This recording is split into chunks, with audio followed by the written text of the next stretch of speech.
Okay, so today I'm going to show you guys how to can and preserve some potatoes. These are perfect for quick nights when you're going to make soups, stews, breakfast potatoes, or even roasting potatoes. Let's get into it. Whipping up all of your favorite recipes. Simply Food. You should know by now that you're in for a treat. Simply Food. There's no other channel where you'd rather be. Simply Food. Seafood, pasta, cakes, and pies. Sing and laugh and even cry. Like and share and hit subscribe. Simply Food by TY. All right, y'all, so let's get into it. There really isn't many ingredients to this beyond potatoes, your canning salt, and water. You can add, chicken broth if you would like instead of water, but today I'm going to stick with the basics and just use water.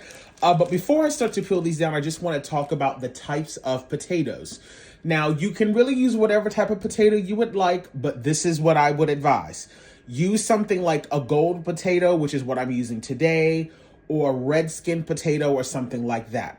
The reason why, those potatoes don't contain as much starch, so you don't have to worry about your finished product while it's sitting on the shelf, becoming a jar full of just starch water. You're going to get a little bit in there, it's inevitable, but you're going to have way less if you use a gold or a red skin potato. Now, you can absolutely use russet potatoes if you would like, but you would need to be certain that you completely peel those. And I would also advise you to boil them for 3 minutes before you place them into the jars, because that will release a lot of the starch. Russet potatoes, yes, while they might be the larger potato, and yes, you would have to buy less, they are also starch heavy, okay? So just take all of that into account. Today, I'm going to be using gold potatoes. I have a 10-pound bag. So let's go wash these up really well, and then we're going to dice them down because I need to allow these to soak in cold water overnight. Right, you guys, so I have my 10 pounds of my potatoes in my sterilized sink, and I just wanted to talk about the skins on the potatoes.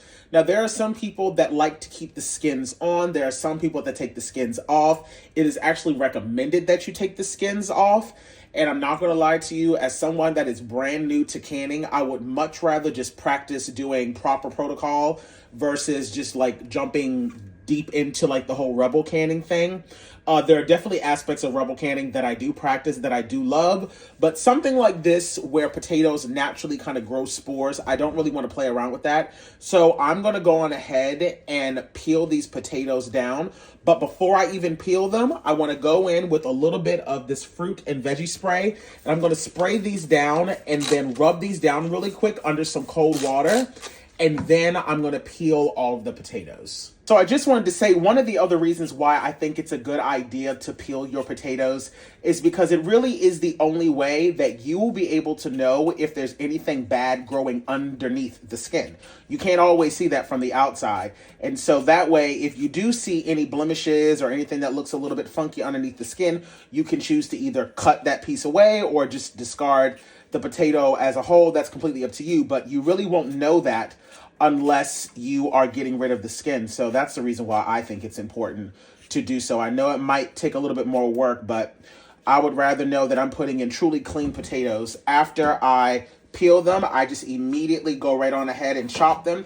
Now, you can cut your potatoes into whatever size pieces you would like. I'm primarily only going to be using these for soups and or frying potatoes, for like breakfast potatoes. So I'm doing them into like relatively large size cubes. And then I have a large bowl of ice water in the back. I'm going to repeat that process with all these potatoes. Alrighty, you guys, with just a little bit of patience, 10 pounds of potatoes have now been cleaned, peeled, and diced. I'm going to allow these to soak in this cold water overnight. If you don't want to do this step, that's totally fine. You're just going to have to keep washing your potatoes until the water runs clear. I'm still even going to be doing that tomorrow, but this is going to help release a lot of that starch.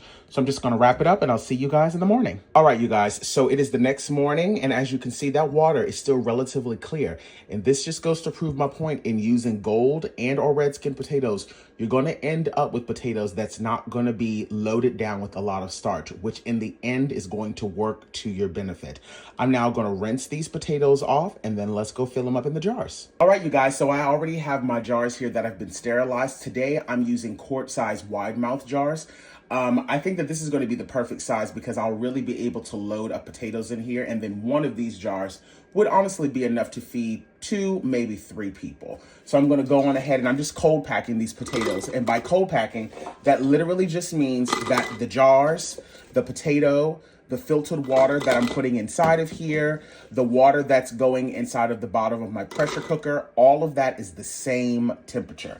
So I'm just going to continue packing these in, and then I'll come back and then I'll tell you guys the next step.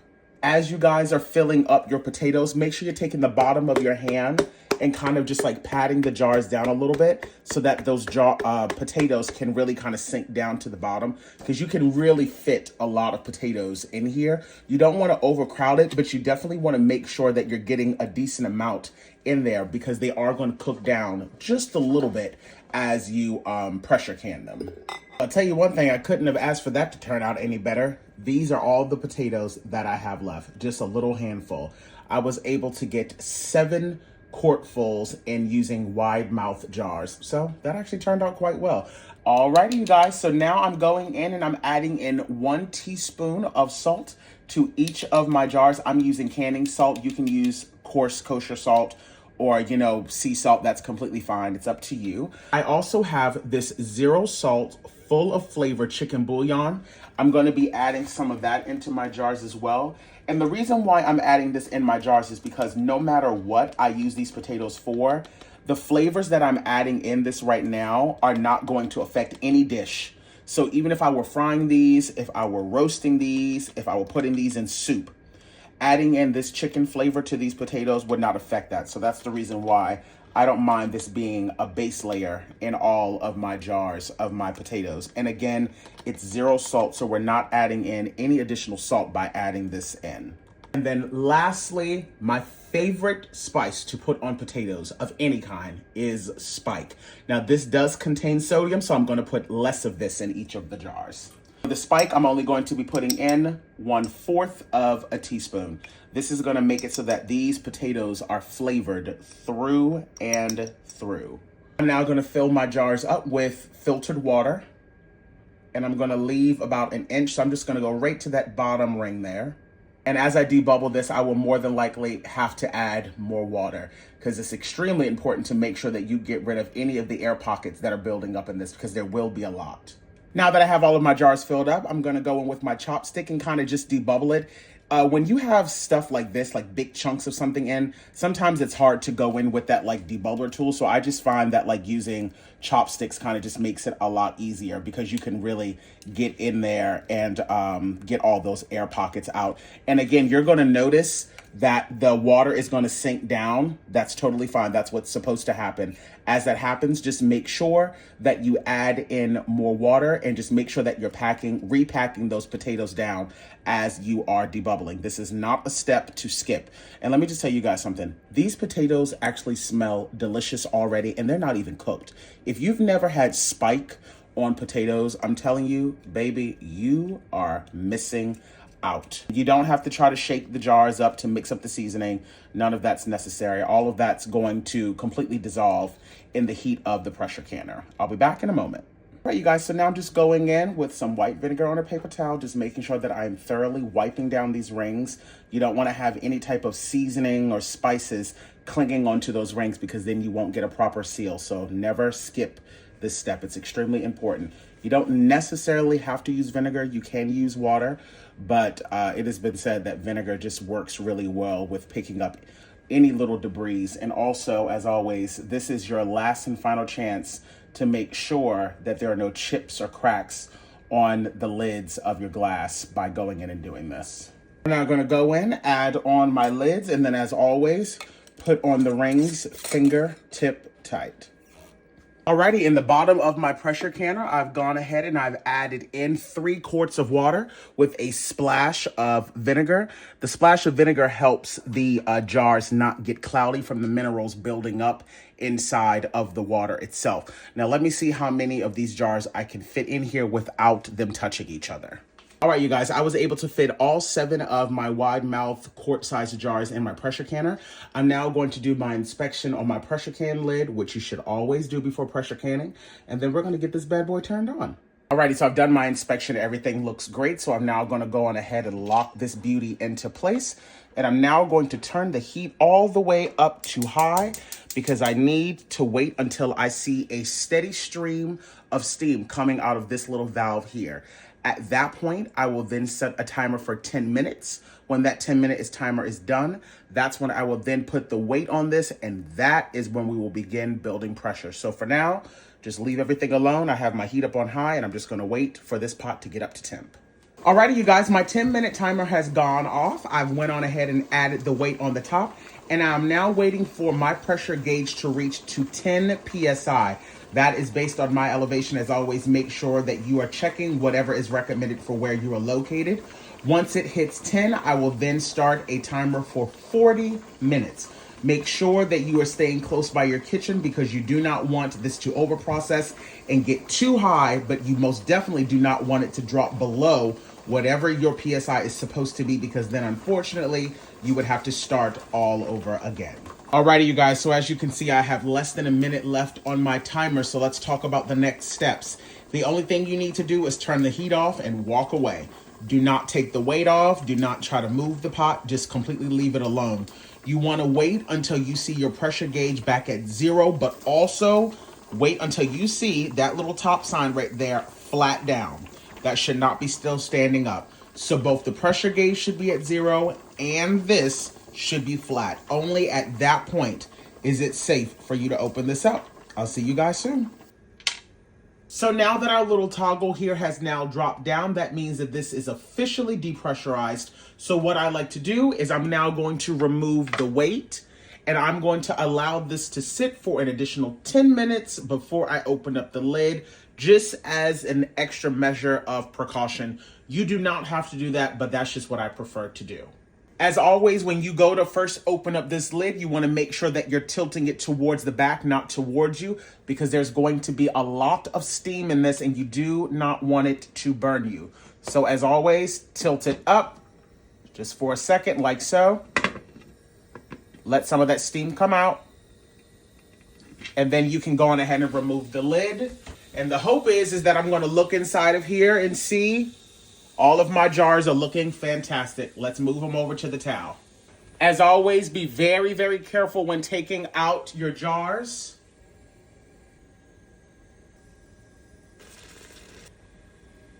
Now I'm going to place a towel over these and leave these alone for 24 hours. All right, you guys, so it has been 24 hours, and one of the things that I wanted to talk about before I start to open these cans up is that I could tell yesterday when I was taking one of my jars out that there was a little bit of siphoning going on. Now, siphoning might sound terrifying, but it really isn't anything to be that stressed out about. That just essentially means that some of the liquid that was in the jar managed to escape out of the seal, and that can happen from sometimes maybe not putting your band on tight enough, or pressure differences in the water. Sometimes it can happen. That is the reason why when you're done canning your food, you should always turn the heat off and then allow it to sit in that water for additional 5 or 10 minutes. So that way the temperature can gradually cool down. When it goes from one temperature to another drastically, siphoning can happen. And I can tell that siphoning happened. Look at the water levels in these jars and you can see how I lost some water here. First things first, it's not something that you need to be stressed out about. It does not ruin it, because the most important thing here is, did the jar properly seal? So that's the first step that we're going to check. So we're going to go on ahead and take all of these bands off. Now that the bands have been taken off, the most important step, once again, is did it seal? So let's do the finger tap test first. They all sound fantastic. Now we're going to lift the one that I believe siphoned by the lid. If this lid is on fully tight, which I'm thinking that it will be, it'll be totally fine. This jar is properly sealed, so we're not going to worry about it. So your first test is going to be to make sure that the jars are sealed. The second test that you want to make sure is that the liquid in the jar is at least still 50% or higher. In this, as you can see, there's more than enough liquid in this, so we don't have to stress about it. I will say potatoes on the outside of the jars are going to be really sticky and nasty, so it's really important to make sure that you get some hot soapy water and thoroughly wash these jars down before you store them away. All right, y'all, now that I got my jars nice and cleaned and dried off, I'm just going in and adding in my labels. And you have now made yourself some shelf-stable potatoes. These can last for years. These are perfect for frying potatoes, or if you're ever having a dinner party and you need to quickly roast some potatoes, these are fantastic for that. I would not necessarily use these for like a potato salad or for mashed potatoes. I wouldn't use it for that. These are definitely meant for like breakfast potatoes or roasting potatoes. But just like that, you have yourself some shelf-stable potatoes. And don't forget, when, 6-7 months from now, you come back and look at your potatoes, don't forget that you did put spike in this if you followed my recipe. So if you see little specks of things floating in it, those are the dehydrated vegetables that's within the spices. So don't be alarmed by that. Thanks so much for tuning in, and I will see you guys in the next video.